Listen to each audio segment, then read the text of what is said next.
The cold countryside in Canada isn't stranger to harsh weather and snow-covered grounds, and with it, even wildlife sometimes enters suburban areas. And that's also what happened to this local family. A moose suddenly showed up on their doorstep and refused to leave. It kept pestering them to the point where they even became a bit fearful. But when the husband found out why, he was left speechless. But before we start our story, smash the like button. Make sure to subscribe and hit the notifications bell so you won't miss any new stories. The family first noticed the moose around their house on a Friday night. Rose had just checked on the children, which she did every night before going to bed herself.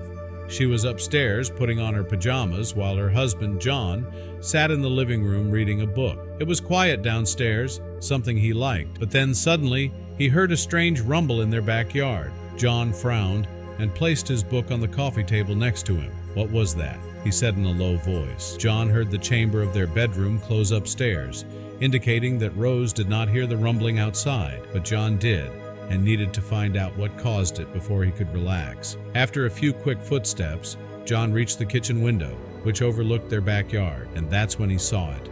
A giant moose was walking through their snow-covered garden. It was flapping its head from left to right repeatedly and seemed quite restless. The area where John and his family lived had large wild animals, but he had never seen one this deep in residential grounds before. John mustered some courage, opened the back door, and started screaming. Get out of here," he yelled from the top of his lungs. The confused family man had never been face to face with a moose before and did not know how to get rid of it, so screaming made the most sense, and his plan seemed to work. The moose made a quick jitter and then ran off. Unfortunately, that was just the beginning of their problems. John's neighbors and his wife also woke due to the screams. They hung out the windows asking what was going on. They were all slightly irritated, but when John explained why he did it, everyone went back to sleep understandingly.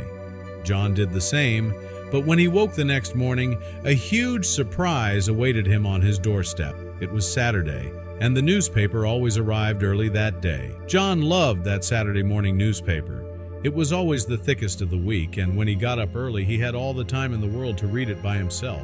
His moment of peace, as he liked to call it. But this time he noticed something different about his weekly ritual when he walked to the front door. He looked out the windows next to it, and the neighbors across the street were standing outside their house. And with them, the rest of the neighborhood, it seemed. John was always the first out of bed on Saturday, so this spectacle was odd. He curiously walked toward his front door to address all the people staring at his house simultaneously. But when he opened the door, he instantly froze in place. On his porch stood a giant moose. Its feet were planted firmly in the snow, and it tilted its head forward so its lips touched John's chest while he stood in the doorway. John's neighbors all pointed and looked on in disbelief, but nobody was as shocked as John. This must have been the same moose that wandered around his garden last night. But why did it return?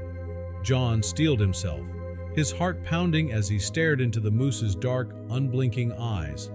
With a firm shout, he tried the same tactic as last night, shoo the animal away again. "Get out! Go on! Get!"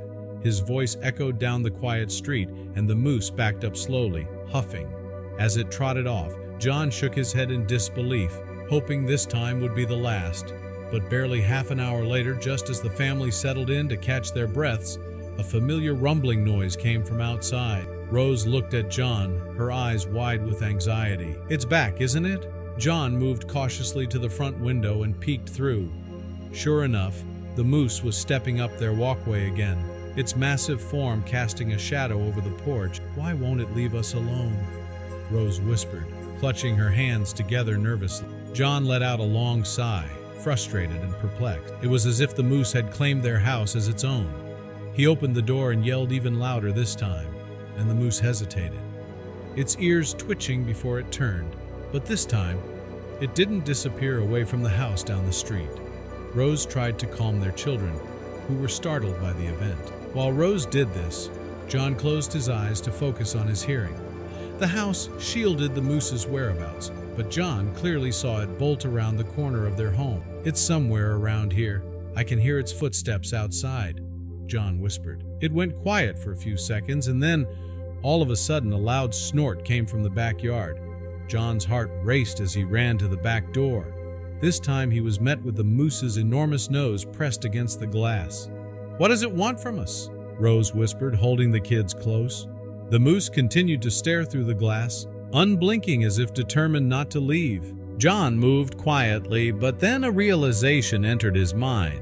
He took out the trash around the back first thing this morning, and John was notoriously bad at shutting the door properly when barely awake. Rose also knew this, so she nervously glanced at John, but before either could react, the back door was pushed open and the moose took a bold step into their kitchen. Chaos erupted as the family scrambled, yelling in fear. John waved his arms, trying to redirect the moose back outside, but the giant animal seemed oblivious, sniffing around as if it belonged there. "Everyone, upstairs now!" John shouted, his voice shaking. Rose and the children dashed for the stairs as the moose strolled further into the house, nudging the furniture aside. The family gathered in their bedroom, breathing heavily as they listened to the creaks and thuds from below.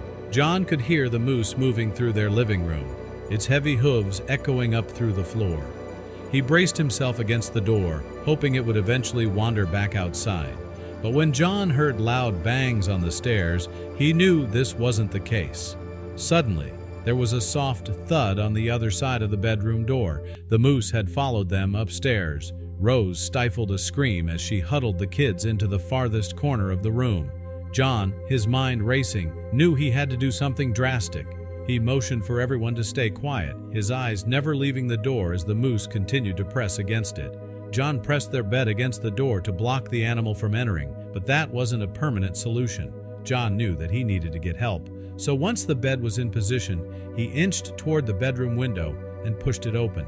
A gust of cold air filled the room as he climbed out onto the flat roof that extended over their first floor. John glanced back at his family, giving them a reassuring nod before closing the window, praying they'd be safe while he found assistance. The snow crunched beneath John's feet as he crept across the roof, his mind racing with options. He scanned the neighborhood, hoping to catch sight of anyone who could help.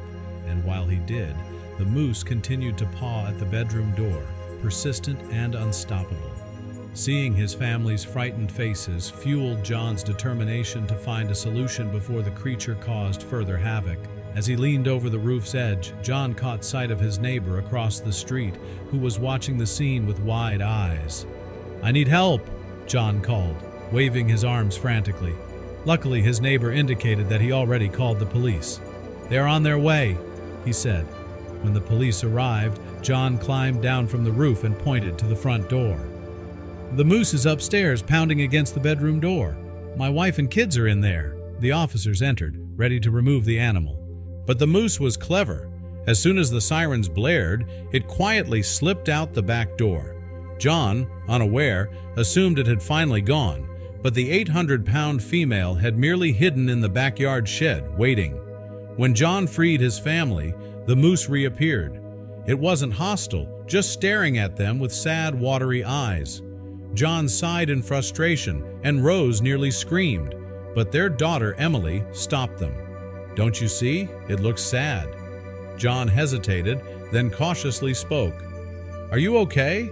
Do you need help?" To his surprise, the moose grunted and stomped a hoof, responding eagerly. Encouraged by Emily's confidence, John extended a hand and touched its snout. Instead of flinching, the animal leaned into his palm, seeking comfort. Then, the moose let out a loud screech and bolted outside, stopping in the front yard. "It wants you to follow," Emily insisted. John raised an eyebrow but decided to go along. He grabbed his keys and called Haley, his other daughter, to join him. Once in the car, the moose took off down the road, checking if they were still following. It snorted and grunted as if giving directions. Haley, mesmerized, watched every move. As they left their neighborhood, snowy fields replaced houses. The road wound toward the forest. "If things get too dangerous, we turn back," John told Haley. She nodded, trusting the moose completely. The drive continued deep into the tundra, the moose maintaining a steady pace. After nearly 5 miles, it slowed, then let out a haunting, panicked cry that sent chills through John. "Stay in the car, Haley," he ordered. She nodded, sensing the seriousness. Bracing against the cold, John stepped outside. Crunching through the snow, John approached the moose, pacing anxiously 300 feet ahead. Its distressing cries filled the air. As he walked closer, John suddenly slipped, realizing the snowy field beneath him was actually a frozen lake. Picking himself up, he noticed a deep crevice near the edge. His heart pounded as he peered down. Nestled at the bottom was a shivering moose calf, trapped and unable to escape. The larger moose pleaded with desperate calls. Then everything clicked. This wasn't just any moose. This was the calf's mother. She hadn't been invading their home. She had been seeking help. John, now understanding, felt a deep sense of purpose. As a father, he knew he had to act. He sprinted back to the car where Haley was waiting. Luckily, his pickup truck had a mechanical pulley system, usually used for his lumber work, but now it had a different mission. Driving to the crevice's edge, John secured himself and the metal chain, descending carefully. The calf, sensing his intent, remained calm as he fastened the chain around its small body. "I trust you," its eyes seemed to say. With everything in place, John shouted to Haley. Familiar with the system, she confidently activated the pulley. Within moments, the calf was hoisted to safety, back beside its mother. Both John and Haley beamed with relief. They checked the calf. It was unharmed. The mother moose nuzzled her baby, her eyes filled with gratitude. What once was an unwelcome intruder was now a determined mother, fighting for her child. The mother moose locked eyes with John one last time before leading her calf back into the snowy wilderness. Haley waved, her heart full. They had answered a call for help in the most unexpected way. Back home, John and Haley recounted the story to Rose. Exhausted but fulfilled, they realized the moose had taught them something profound, that sometimes, in the most surprising ways, we are all connected.